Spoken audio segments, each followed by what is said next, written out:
If you've ever poured your soul into your work, only to watch someone else sign their name to it, then you know exactly what I'm talking about. You know that quiet, burning feeling of being erased. If that sounds familiar, then you're in the right place, and I need you to stick around, because it helps to know I'm not just screaming into the void. My name is Abigail, and for 5 years, I was the quiet architect behind the success of OmniRisk Corp's most profitable division. My manager, Marcus Thorne, was the one who collected the awards. He thought he was playing chess, and for a long time, I let him. I thought that's how the game was played. But then he made a mistake. He got lazy. He asked me to write my own performance review, to pre-fill it, he said, to save him some time. And in that moment of casual, condescending disrespect, he handed me the perfect weapon, because I did exactly what he asked. I filled it with my accomplishments, every metric, every win, every late night that turned into a breakthrough. And then I embedded a tiny, invisible script in the Word document, a ghost in the machine that would record every single change he made. I now have a side-by-side comparison of my reality versus his fiction, and I just sent it to the head of his department. The cursor blinked over the send button for a full 10 seconds. It felt like an eternity, a single click to detonate a career. His, not mine. It wasn't about revenge. It was about correction, about resetting the board to its original state. It was about truth. My world was one of numbers, of elegant, complex systems that could predict the future. At OmniRisk, a massive, faceless insurance conglomerate, I was a quantitative analyst. That's a fancy way of saying I build crystal balls out of code. Specifically, I modeled catastrophic risk, hurricanes, earthquakes, market collapses. I translated chaos into probability, turning fear into a price point. It was a dark art, but it was mine, and I was good at it. My models were the bedrock of our division. They were the reason our underwriters could make bold, profitable decisions, while our competitors were still running outdated simulations. Marcus was my direct manager. He was the director of quantitative strategy. He had a firm handshake, a dazzling smile, and a vocabulary made entirely of corporate buzzwords. Synergy, leverage, optimization. He could talk for an hour without saying a single concrete thing. He couldn't write a line of code, he couldn't read a regression analysis, but he could craft a PowerPoint presentation that made a simple spreadsheet look like a message from the heavens. He was a translator, he'd say. He translated my technical genius into a language the executives could understand. For a long time, I believed him. I thought we were a team. I was the engine, he was the polished chassis. The inciting incident, the moment the first crack appeared in my carefully constructed loyalty, wasn't a grand explosion. It was a quiet little theft. 2 years ago, I'd built a model we called Cerberus, a 3-headed system that could sniff out fraudulent claims with uncanny accuracy. It saved the company $27 million in its first year. I worked on it for 8 months. I dreamed in code. My social life evaporated. I lived on stale coffee and the quiet hum of my workstation. The day of the big presentation to senior leadership, Marcus told me to sit in the back.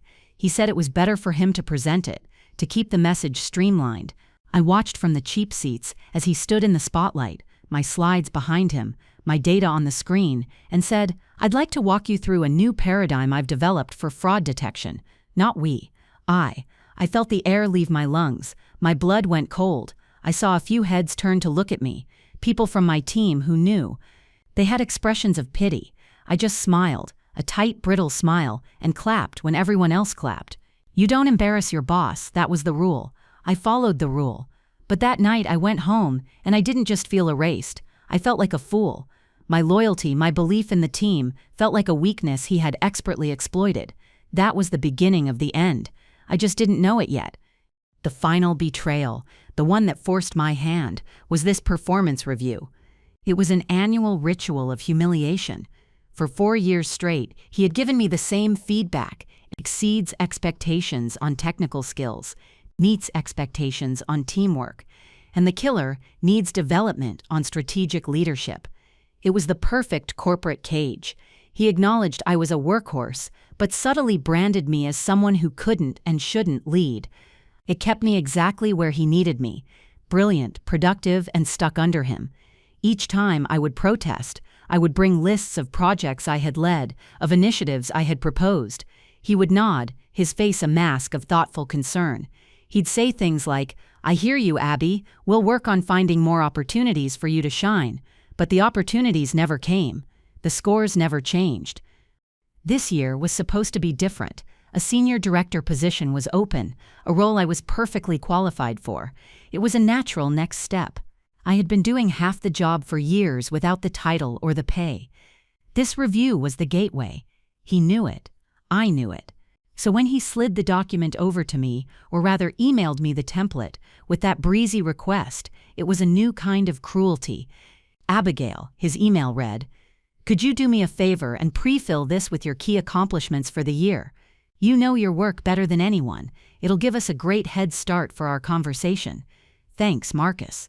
The casualness of it was a slap in the face. He wasn't even going to pretend to be observing my work anymore. He was asking me to ghostwrite the very document he would use to hold me down. But as I read that email, a different feeling pushed through the anger. It was a cold, sharp clarity. This wasn't just an insult, it was an opportunity. He was lazy. He was arrogant. He assumed I was the same compliant, rule-following analyst I had always been. He was wrong. I spent that evening not just writing my accomplishments, but writing a script, a few dozen lines of VBA code hidden within the Word document's macros. I named the primary subroutine Veritas, the truth. It was simple, elegant, and ruthless. It would activate the moment the document was opened on another machine. It would log every change, every deletion, every addition, every rephrasing, and write it to a hidden time-stamped text file that would be saved to a secure cloud server that only I could access. I wasn't just building a case. I was building a mirror. I wanted him to see his own manipulation reflected back at him in black and white. I poured my year into that document. I detailed the Helios model, my magnum opus, a revolutionary system for predicting climate change-related insurance liabilities. It was projected to redefine how the entire industry priced risk for the next century. I documented the revenue it had already generated, the teams I had coordinated, the client presentations I had single-handedly saved when Marcus got lost in his own jargon. I wrote it all out, clear, factual, and undeniable. I felt a strange sense of pride as I saved it, the hidden script humming silently in the background. I sent it back to him with a simple note. "Marcus, here are my notes as requested. Let me know when you've had a chance to look them over." A week later, the review meeting was on my calendar. He sent the final document an hour before. I opened it. My heart, which I thought was prepared, still did a sickening lurch. It was a masterpiece of corporate gaslighting. My detailed, metric-driven accomplishments were gone. They were replaced with vague, hollow phrases, contributed to team success on the Helios initiative. My name, once attached to the project as its creator, was now just a footnote in a team effort. And the credit for the model's core strategy? That had been neatly transferred to him. Under my strategic guidance, the team was able to develop a breakthrough tool. He had taken my words, my work, and twisted them into a narrative that made me a supporting character in my own story. My scores were exactly the same as last year. Exceeds expectations, meets expectations, needs development. I walked into his glass-walled office, the document printed out in my hand. I felt strangely calm. The anger had burned away, leaving something cold and hard in its place. He smiled, that brilliant, empty smile. "Abby, have a seat. So I think it was another strong year for you. Solid work, really solid." I just looked at him. I didn't say a word. I let the silence hang in the air. For the first time, I think I saw a flicker of unease in his eyes. He had expected me to argue, to be emotional, to be flustered. He was prepared for that. He wasn't prepared for this quiet, unnerving calm. I didn't need to argue. The script had already recorded the truth. The war was already over. He just didn't know it yet. The walk from his office back to my desk was the longest of my life.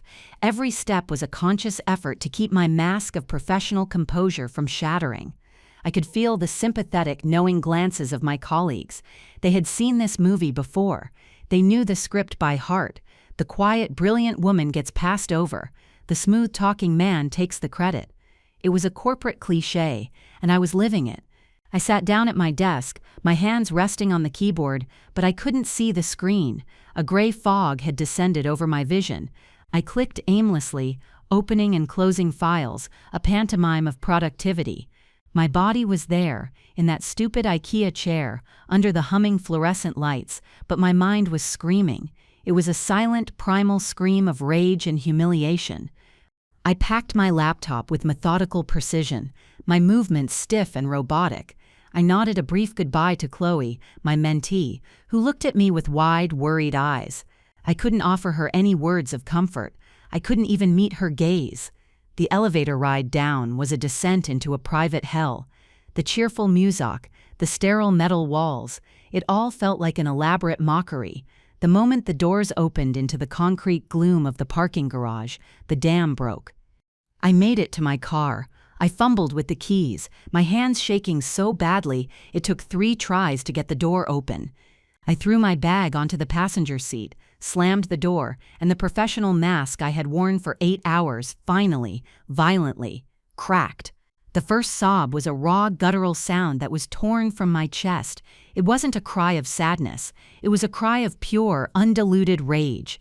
I pounded my fists on the steering wheel, again and again, the dull thudding sound swallowed by the cavernous silence of the garage. Tears streamed down my face, hot and furious. It wasn't just about this review. It was about all of it. Every stolen idea, every patronizing Abby, every time I had swallowed my pride and told myself that doing good work was its own reward. What a lie. What a pathetic, naive lie I had told myself to survive. The work wasn't the reward. The work was the ammunition he used against me. The better my work was, the more valuable it was for him to steal, and the more imperative it became for him to keep me pinned down, unable to claim it for myself. My competence was not my asset, it was my liability. In his world, a world of politics and optics, my substance was a threat to his style. He needed my engine, but he couldn't let anyone know I was the one who built it. He needed me to be a ghost, a silent partner in my own diminishment. And the most sickening part? For years I had agreed to the terms. I had let it happen. The shame of that complicity was a bitter acid in my throat. Sitting there in the driver's seat of my sensible sedan, the carefully curated life of Abigail the quantitative analyst fell away. The years of accumulated slights played back in my mind like a horror film. It started to feel less like a series of isolated incidents and more like a systematic campaign, a quiet, patient dismantling of my professional identity. I remembered the first time, 2 years ago, with the Cerberus model. I was so proud of it. I had pulled an all-nighter before the final presentation, tweaking the algorithms, making the data visualizations cleaner. Marcus had reviewed it that morning and said, "Looks great. Don't worry, I'll make sure they know who the brain behind this is." In the meeting, watching him take sole credit, I wasn't just shocked, I was confused. I genuinely thought he had just misspoken, a slip of the tongue under pressure. After the meeting, I approached him tentatively. I said something like, "That went well. I was a bit surprised you didn't mention my role in the development." He put a hand on my shoulder, his smile avuncular and dismissive. "Abby, this is the big leagues. It's about presenting a unified front. The senior guys don't care about the nuts and bolts. They care about leadership. Trust me, this reflects well on the whole team." He made it sound like I was being petty, like I was the one who didn't understand how things worked. He gaslit me so smoothly, I almost thanked him for the lesson. I walked away feeling small and foolish, resolving to be less naive next time. Then there was last year's promotion cycle, the senior director role. It was a new position, created specifically to oversee the growing portfolio of predictive models I had built. My name was on everyone's lips. The head of underwriting had pulled me aside and told me the job was mine to lose. I worked for weeks on my application, on my presentation. I was ready. Marcus was on the hiring committee. He was my champion. He told me, "I'm pushing for you hard in there," he'd said, winking. My review from him that cycle was the first time the needs development in strategic leadership line appeared. It was a quiet torpedo that sank my candidacy. When I asked him about it, he adopted a somber tone. "Look, Abigail, I think you're a superstar. But the committee felt, and I had to agree, that you're just not quite there yet on the vision thing. You're deep in the weeds. We need someone with a 30,000-foot view. The job went to an external hire, a smooth talker just like Marcus, who had a great resume but no practical experience. He lasted 6 months before he was quietly let go for incompetence. By then, the role had been dissolved, the budget reallocated, the window had closed. Marcus had made sure of it. But the memory that cut the deepest, the one that fueled the cold fire now burning in my gut, was about Chloe. Chloe was a junior analyst, fresh out of a top-tier statistics program. She was brilliant, eager, and reminded me so much of myself 10 years ago. I took her under my wing. I mentored her, taught her the ropes, showed her how to build models that were not just accurate but elegant. She idolized me, and I felt a fierce, protective instinct for her. I wanted to make sure she didn't have to navigate the same political minefield that I did. About 8 months ago, Chloe built a stunningly intuitive dashboard for visualizing risk exposure in real time. It was her own idea, something she worked on during her lunch breaks. When she showed it to me, I was blown away. I told her to present it at the next team meeting. She was nervous but excited. She rehearsed her presentation with me for hours. The day of the meeting, she was brilliant. She explained the methodology clearly. She handled questions with poise. Marcus sat in the corner, nodding, looking impressed.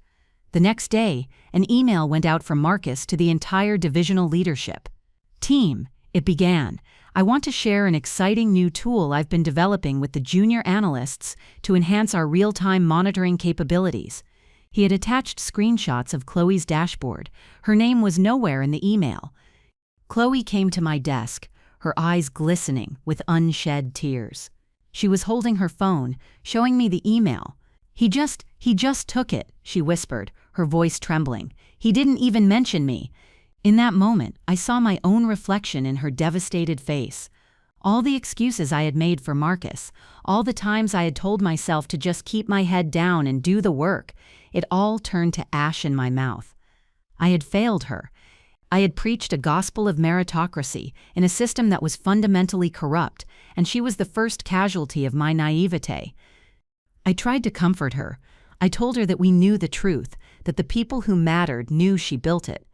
But the words sounded hollow even to me. That evening, she sent me a message saying she was thinking of quitting. "I can't work in a place like this," she wrote. "What's the point?" It was a gut punch. I called her immediately. I begged her to stay. I told her, "Don't let him win. Don't let him chase you out. We will fix this. I promise you. I will find a way to fix this." It was a promise made out of desperation and guilt. I had no idea how I would keep it, but I knew I had to. Seeing him do to her what he had done to me for years was the catalyst. My own pain, I could rationalize as the cost of doing business, but his casual cruelty towards someone so junior, so vulnerable, that was unforgivable. That was a declaration of war. And so I sat in my car, the engine silent, the rage and the tears subsiding, replaced by something else, a chilling, absolute clarity. My promise to Chloe echoed in my mind. This wasn't just about a promotion anymore.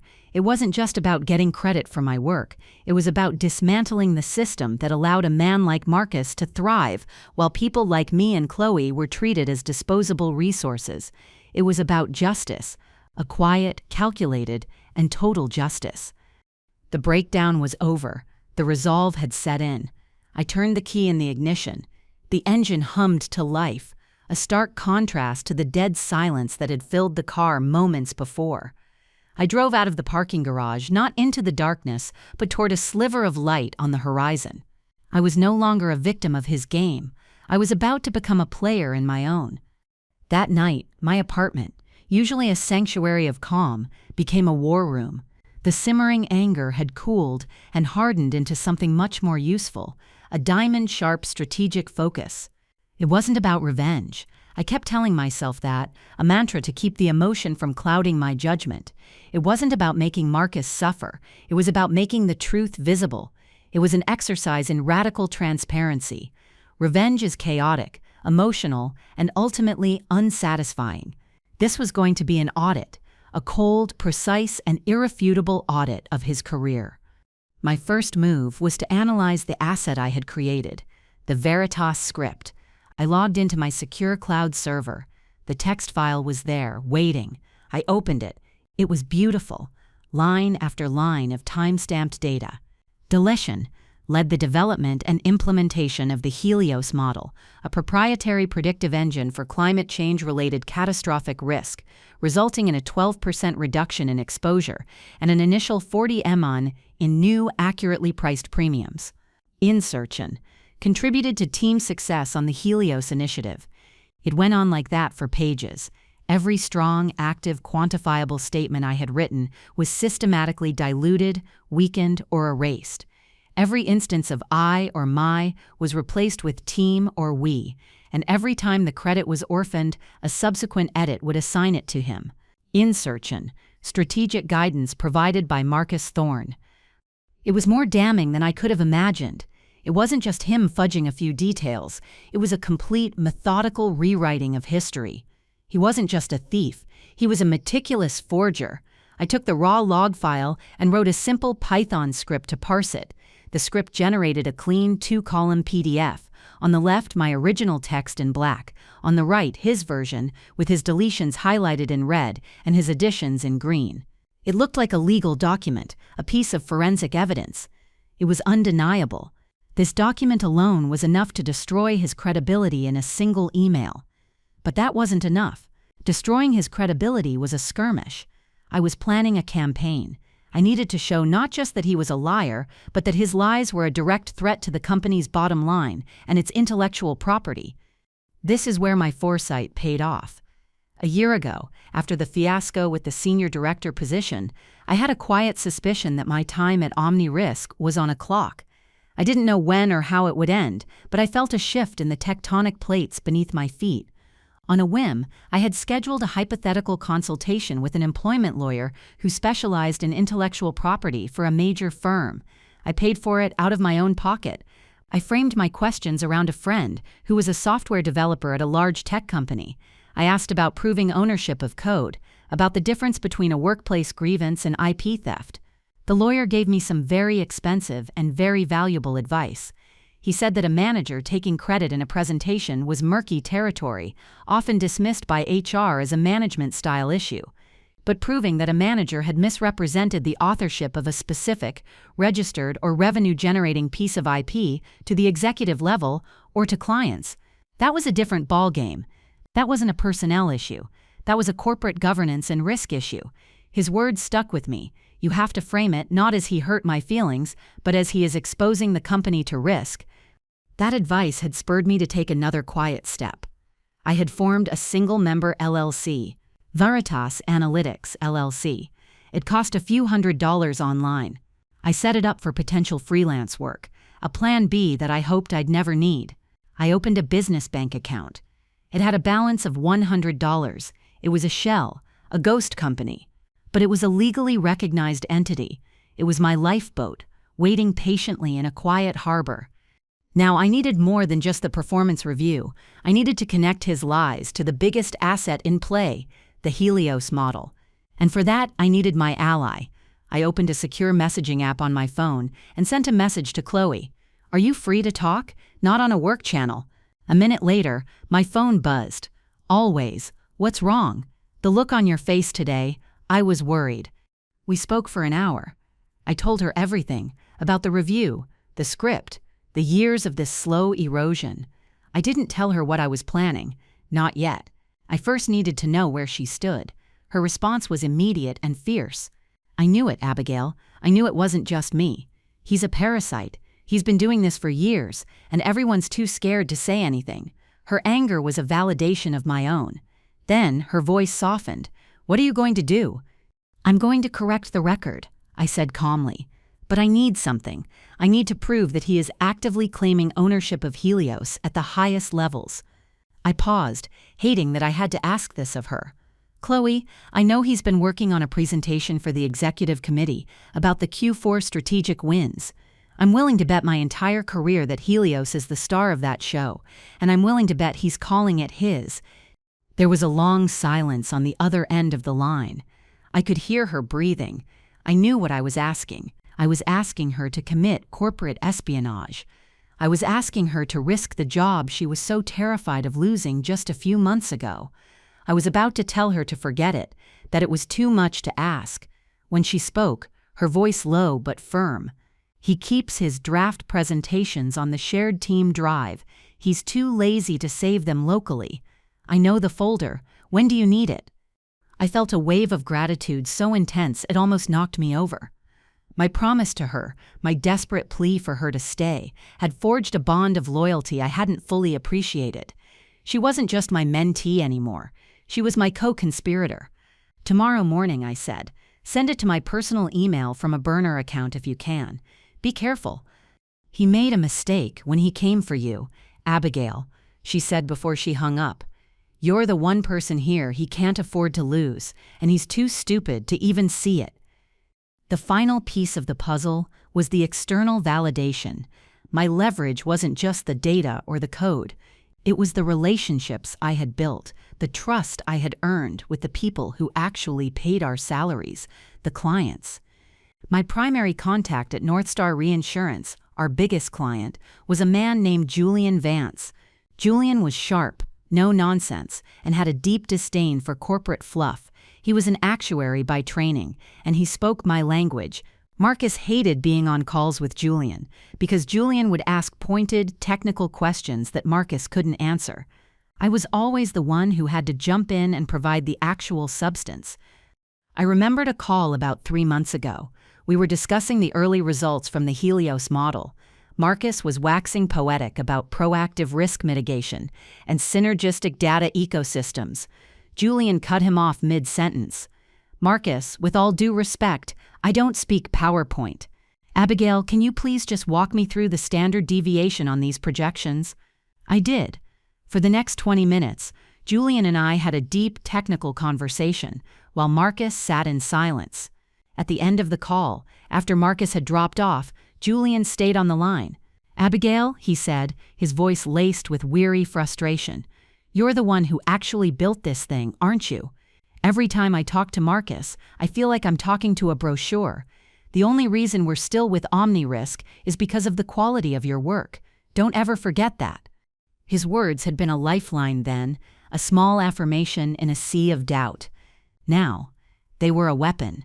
Julian's trust in me, personally, was an asset that wasn't listed on any OmniRisk balance sheet, and it was an asset I was about to transfer. By 2 a.m., the package was complete. It was a single, encrypted zip file. Inside was a meticulously organized set of documents. The cover memo, a one-page summary, written in cold, professional language, outlining the contents of the file. Exhibit A, the performance review. The 2-column PDF showing the side-by-side comparison of my original text and Marcus's manipulative edits. Exhibit B, the Helios presentation, the PowerPoint deck Chloe had sent me.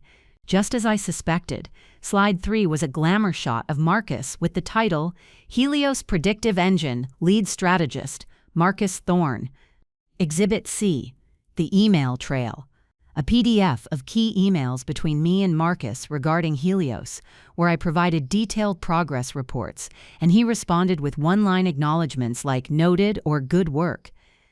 Exhibit D, the code repository logs, a printout of the Git commit history for the Helios model. It showed my username on 98% of the commits. His name appeared once, on a change to the comments section, where he corrected a typo. I named the zip file Documentation Review Helios IP Read.zip. It was a digital bomb, packed with enough evidence to not only end his career, but to trigger a full-blown corporate governance crisis. My finger hovered over the mouse, the draft email to Eleanor Vance, the Senior Vice President of Global Risk Strategy, open on the screen. She was Marcus's boss's boss, a formidable, terrifyingly intelligent woman, known for her zero-tolerance policy for incompetence and scandal. She was the perfect audience. This wasn't a plea for help. It was a formal notification of a material risk to her division. The plan was in motion. All I had to do was press send. The moment of truth arrived on Thursday night at 11:59 p.m., the day before Marcus's big presentation to the executive committee. The timing was deliberate. I wanted the bomb to detonate, not just in his office, but at the exact moment he believed he was ascending to his throne. I opened the email I had drafted to Eleanor Vance. Her email address was one I had memorized, but never dared to use. She was a distant, almost mythical figure in the corporate pantheon. The email itself was a model of professional restraint. It was short, direct, and devoid of emotion. I had rewritten it a dozen times to strip out any hint of anger or grievance. It needed to read like a legal filing, not a personal complaint. Subject: documentation regarding performance review and Helios model IP. Invisible sister. Body. Eleanor. A situation has developed that requires your immediate attention. Attached is a secure file containing documentation related to my recent performance review and the intellectual property origins of the Helios model. I trust that upon review, the discrepancy between the documented development record and its internal representation will be clear. I have made myself available to discuss this at your earliest convenience. Sincerely, Abigail Reed, Lead Quantitative Analyst. I attached the encrypted zip file. I took a deep breath and clicked send. The email vanished from my outbox, a digital arrow shot into the heart of the corporate machine. A minute later, I sent a second separate email from my personal account to her same address. Subject: file accessed. File accessed by Dathen. File open after you sout it. Folken kekter en clade fed din wrong. You can kekter a dreet rio. My sukakabitso left. Body. The password is Veritas. And that was it. The first move was made. The trap was sprung. I closed my laptop and felt a strange, unnerving calm settle over me. I had done everything I could. The rest was out of my hands. I had lit the fuse. Now I just had to wait for the explosion. I had arranged to work from home on Friday. I couldn't bear the thought of being in the office, of pretending everything was normal. I needed distance. I needed to be a spectator, not a participant, in the chaos I was about to unleash. My morning was a study in forced normalcy. I made coffee. I answered a few routine emails. I tried to read a technical paper on Bayesian inference, but the words swam in front of my eyes. My focus was entirely on my personal phone, lying face up on the desk beside me, silent. At 9:05 a.m., it buzzed. It was a message from Chloe on the Secure app. It's happening. My heart hammered against my ribs. I typed back, report. Chloe's messages came in a frantic stream, a real-time narration from the front lines. Marcus's 9 a.m. with you is canceled. Calendar invite just deleted. Eleanor's assistant just walked over to his desk. She didn't smile. Said Eleanor needs to see you. Now. I could picture it perfectly. The sterile, open-plan office. The hum of quiet productivity suddenly punctuated by this small, significant drama. Marcus, confident and self-assured, striding towards his big presentation, being intercepted. Chloe continued. He just walked into her office. The door is shut. Abigail. I saw her face when she walked past my desk a minute ago. It was like a sheet of ice. This is not a friendly chat. For the next 45 minutes, I stared at my phone, waiting. I imagined the scene behind that closed door. Eleanor, calm and dissecting, with my evidence displayed on the large monitor in her office, the side-by-side comparison, the PowerPoint slide with his face on it, the Git logs. There would be no room for his usual evasions, his corporate jargon. Data doesn't lie. Timestamps don't have a political agenda. He was cornered by the very thing he claimed to manage, information. At 9:52 a.m., another message from Chloe. Door opened. He's out. He's pale, like sheet white. He walked back to his desk, didn't look at anyone, just sat down and stared at his monitor. He's not typing, just staring. A minute later, my own work phone, which I had left on silent, lit up with a call from Marcus. I watched it ring, the vibration a frantic buzz on my desk. I let it go to voicemail. He called again immediately. I ignored it again. Then came the email. Subject: urgent. We need to talk. Abby. There seems to have been a serious misunderstanding regarding the review and the Helios project. I think some wires got crossed. Can you please call me as soon as you get this? We need to clear this up before it gets out of hand. Marcus. The Abby, the condescending diminutive he used when he wanted to put me in my place. Now it sounded desperate, an attempt to reclaim a familiar dynamic that no longer existed. Wires got crossed. A misunderstanding, the classic language of a man who refuses to take responsibility. He wasn't sorry for what he did. He was sorry he got caught. My silence was my response. It was my weapon. Every unanswered call, every unread email was a confirmation of his guilt. He was used to controlling the narrative, to talking his way out of everything. By refusing to engage, I was denying him that power. He was left alone in a vacuum with only his actions to speak for him. The noise was all his, the frantic energy, the panic, the desperate attempts at connection. I remained a fixed point of silence. Chloe's final report for the morning came at 10:30 a.m. EC presentation officially postponed due to a scheduling conflict. An email just went out. Marcus is packing up his desk. Not like packing a box, but putting personal things into his briefcase. He looks like he's going to be sick. I leaned back in my chair and closed my eyes, letting out a breath I didn't realize I'd been holding for 5 years. It was working.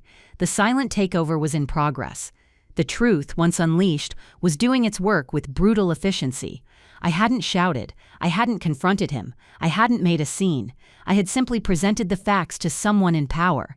And the system, for once, was starting to correct itself.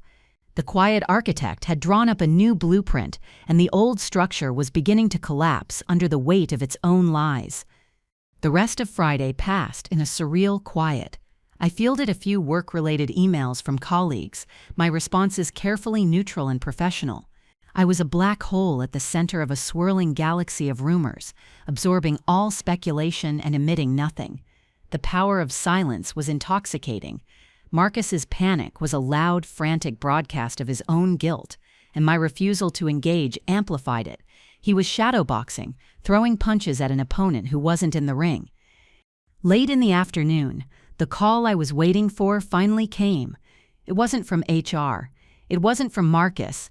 It was from Eleanor Vance herself, her name appearing on my phone screen with a gravity that made my stomach tighten. I took a breath, centered myself, and answered, "Abigail Reed." Her voice was exactly as I had imagined it, low, crisp, and devoid of sentiment. There was no preamble, no small talk.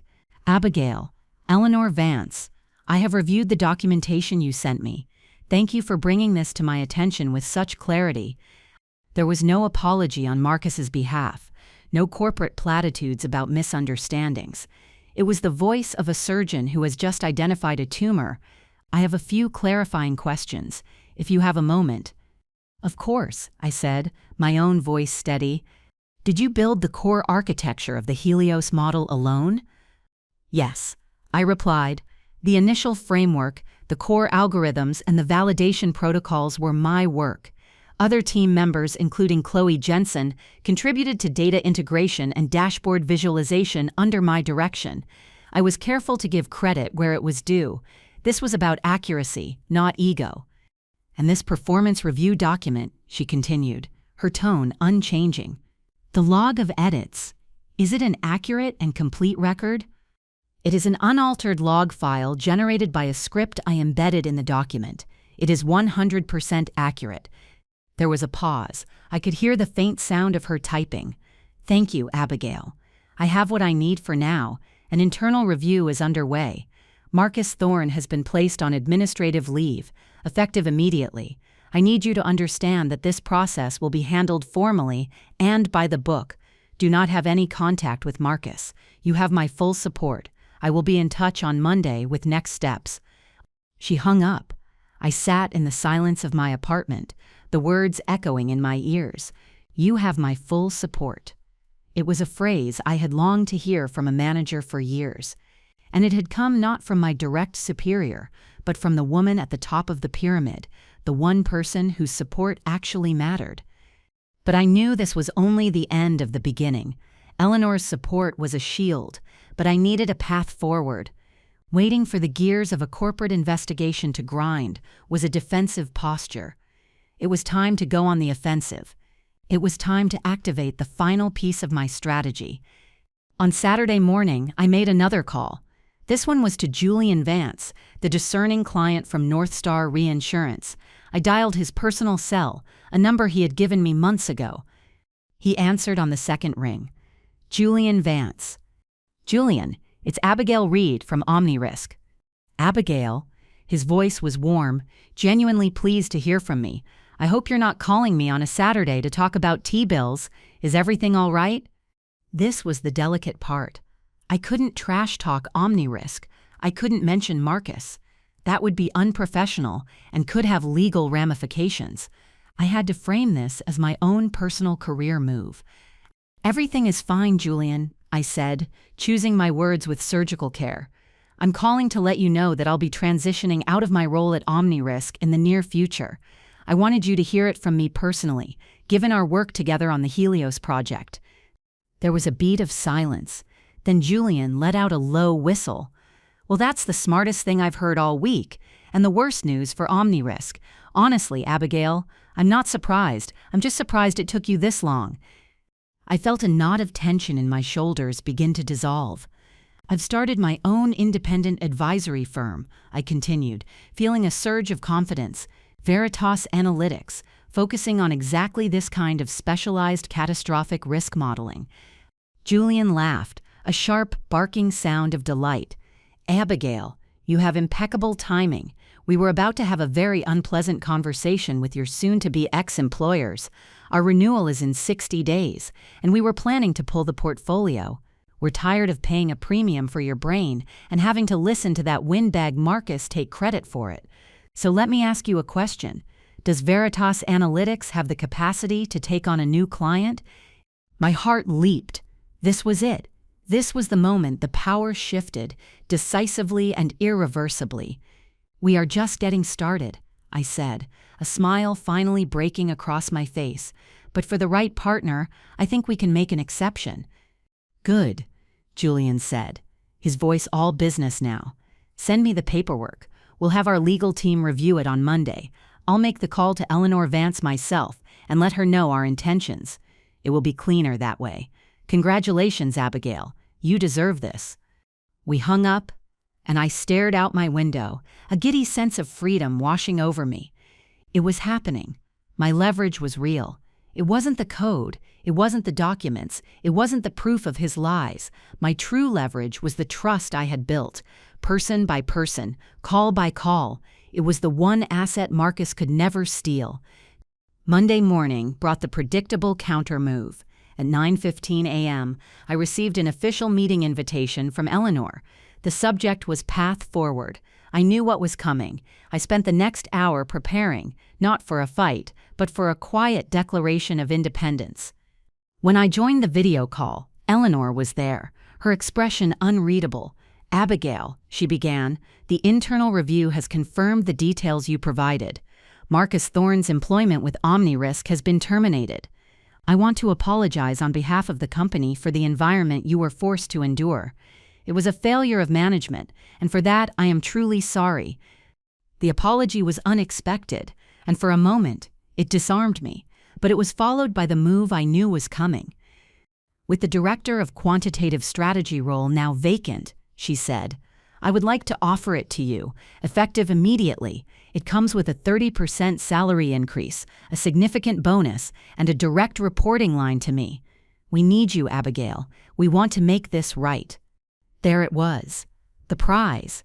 The job I had wanted. The promotion I had been denied. A year ago, I would have wept with gratitude. I would have accepted in a heartbeat. It was the logical victory, the neat and tidy resolution. But as I looked at Eleanor's face on the screen, I felt nothing but a profound sense of detachment. The job was a cage, albeit a gilded one. The title was a reward for surviving a broken system. I wasn't interested in being rewarded. I was interested in building a new system, one that worked. I let the silence sit for a moment before I spoke, my voice calm and measured. Eleanor, I appreciate the offer more than you know, and I accept your apology. Thank you. I paused. However, I will have to decline the position. A flicker of surprise, the first real emotion I had seen from her, crossed her face. May I ask why? My goal was never to take Marcus's job, I said, the words feeling truer than anything I had ever said in a corporate setting. My goal was to correct the record, to ensure that the truth of my work was acknowledged. I believe I've achieved that. I took a breath. I have already accepted a foundational contract with my new firm, Veritas Analytics. My transition out of OmniRisk will begin this week. I saw the calculation in her eyes. The pieces clicked into place for her. The call she had undoubtedly received from Julian Vance. The sudden catastrophic loss of her biggest client, coinciding with the departure of her most valuable analyst. She had tried to plug one hole in the dam, only to find the entire structure was washing away. I see, she said, her voice tight. This is unfortunate. Marcus once told me, I said, unable to resist the final, quiet turn of the knife, that I needed to develop more strategic oversight, to see the 30,000-foot view. I let the words hang in the air between us. I guess I finally took his advice to heart. For the first time, a small, weary smile touched Eleanor Vance's lips. It was a smile of respect.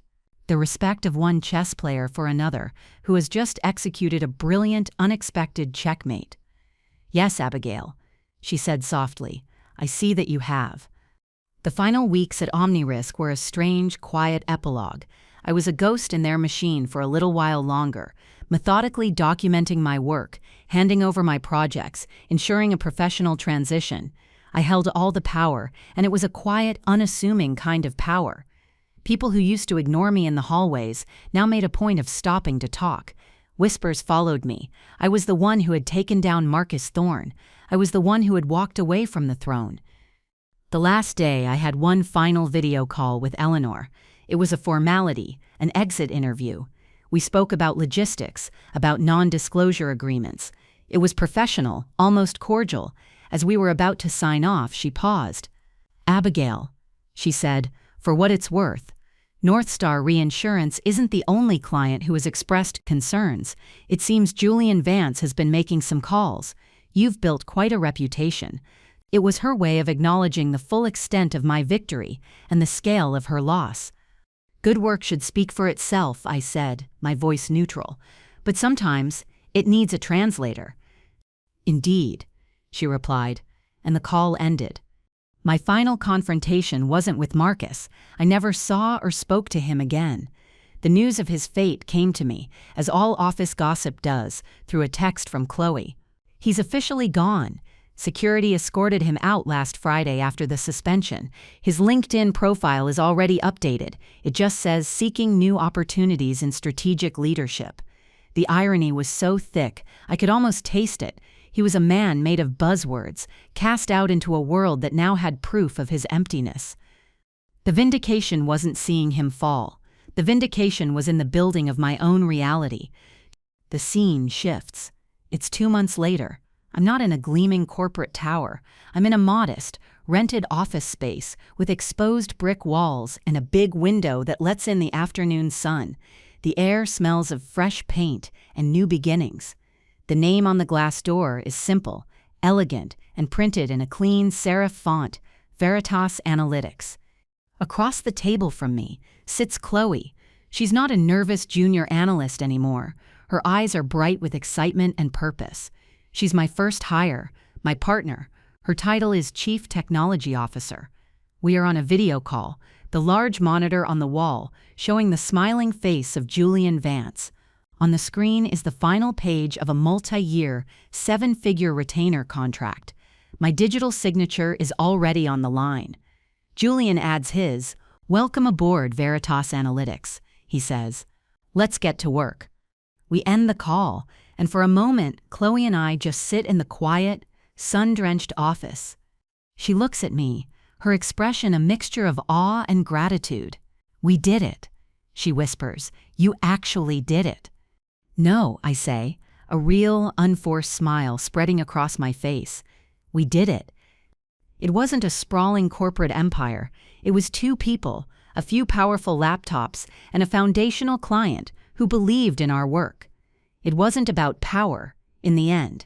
It was about sovereignty, the freedom to do the work, to own the work, and to build a table where competence was the only currency that mattered. On the wall behind my desk, there is a single framed document. It's not a diploma or an award. It's a high-resolution printout of the side-by-side comparison I created, the one that showed my words in black and Marcus's manipulative edits in red and green. It's not a trophy of my victory over him. It's a reminder that truth is a tangible thing, that facts have power, and that you should never, ever let someone else hold the pen when you are writing the story of your own life. The new reality wasn't loud. It was a quiet, profound sense of balance. The scales, finally, were level. It was over, and it was just the beginning. My name is Abigail, and for too many years I allowed someone else to define my value.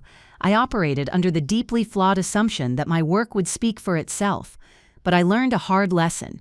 Work doesn't have a voice. You do. Your talent, your intellect, your dedication, those are things that are intrinsically yours. No one can take them from you, but they can, and they will, take the credit for them if you remain silent. They will build their careers on the foundation of your quiet competence. They are counting on your professionalism, on your reluctance to make a scene, on your belief in a meritocracy that they themselves have no intention of honoring. They are counting on you to be the ghost in the machine. My story isn't just about a bad boss. It's about reclaiming your own narrative. It's for every person who has ever been overlooked, underestimated, or erased in a meeting. It's for every woman who has been told she's too aggressive for stating a fact, or not strategic for being the only one who knows how things actually work. The world is full of people who are skilled at the art of appearing valuable. Your power, your real power, is in the fact that you are valuable. Don't wait for them to recognize it. Build your own platform, create your own validation, and if you have to, build your own quiet, elegant, and ruthless script to show them the truth. It was never about revenge. It was about restoring the fundamental order of things, where credit follows contribution, and where truth ultimately wins. If this story resonated with you, if you've ever felt that sting of being undervalued, please let me know in the comments below. Reading your stories helps me, and it helps everyone else here know that they are not alone. And if you believe that competence should be celebrated, not suppressed, and that the credit should always go to the creator, do me a favor. Like this video, share it with someone who might need to hear this message, and be sure to hit that subscribe button and turn on notifications so you don't miss the next story. Thank you for listening.